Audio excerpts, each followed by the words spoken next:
Hi, and welcome to the 6th grade Language Arts Virtual Open House.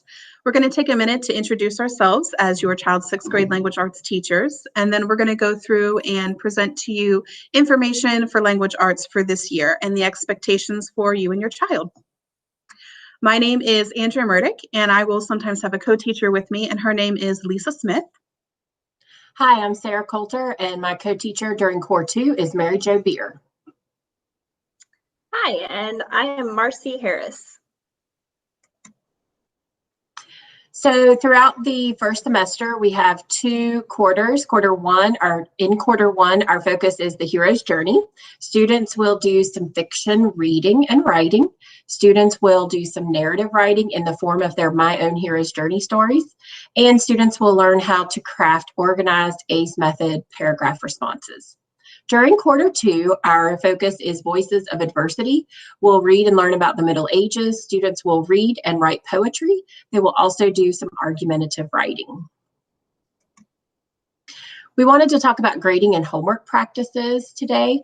So it's important to note that all assignments are weighted equally. Students should refer to their weekly must-do, can-do lists for assignments and deadlines. The must-do, can-do list can be found on each teacher's website, as well as in each teacher's Google Classroom. It's important to note that Read Theory is a weekly assignment. Students will typically be assigned 3 Read Theory quizzes per week, and students must score 70% or better for the quiz score to count. Students should get in the habit of checking PowerSchool 2 to 3 times a week in order to monitor their academic progress.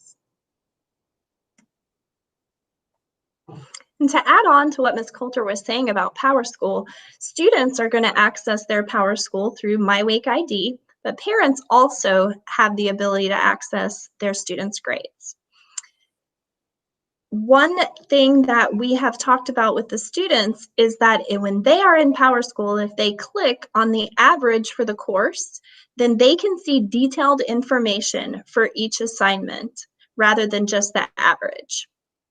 Parents, as far as logging in to your own PowerSchool account, if you've had access in the past and you're having trouble logging in, you can actually send an email to Ms. Rosario, and her email address is provided in our presentation, and she can help with an account reset.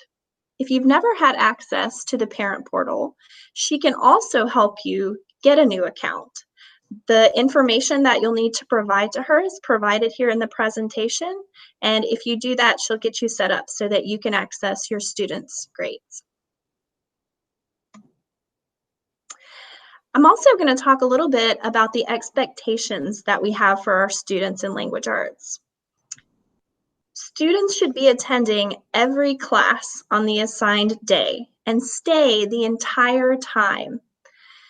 If you're dismissed early by your teacher to work on independent work, then you still need to make sure that after you complete the work, you spend the duration of the time for that class working on a language arts assignment, whether that's Read Theory or reading a book of your own or working on a can-do. You should be working on language arts for the entire time that you are assigned to language arts. Daily attendance is vital to making sure that you are successful in language arts. You need to make sure that you're there to hear the directions and to see the lesson so that the assignments posted in Google Classroom make sense. You want to make sure that you're submitting all of the work that's in Google Classroom by clicking on the Turn In button whenever applicable. There are many ways to get additional information for our classes and also different ways to communicate with the teacher. Here we have each one of our emails listed. So if you have a question directly for us, you can email us anytime. Please allow at least 24 hours for us to respond back, as we do get a multitude of emails each day. For our class websites, our links are also posted in here if you would like additional information for our specific classes. In our websites, you will also have the must-do, can-do that is listed as well. The best way for students to communicate with us is through our email, but please make sure that your student is using their WakeID email account whenever they are emailing us questions regarding any type of assignment. Thank you so much for your time. We hope you have found all of this information valuable. And again, if you have any additional comments or any questions, please do not hesitate to email us. Thank you. Thank you so much. Thank you.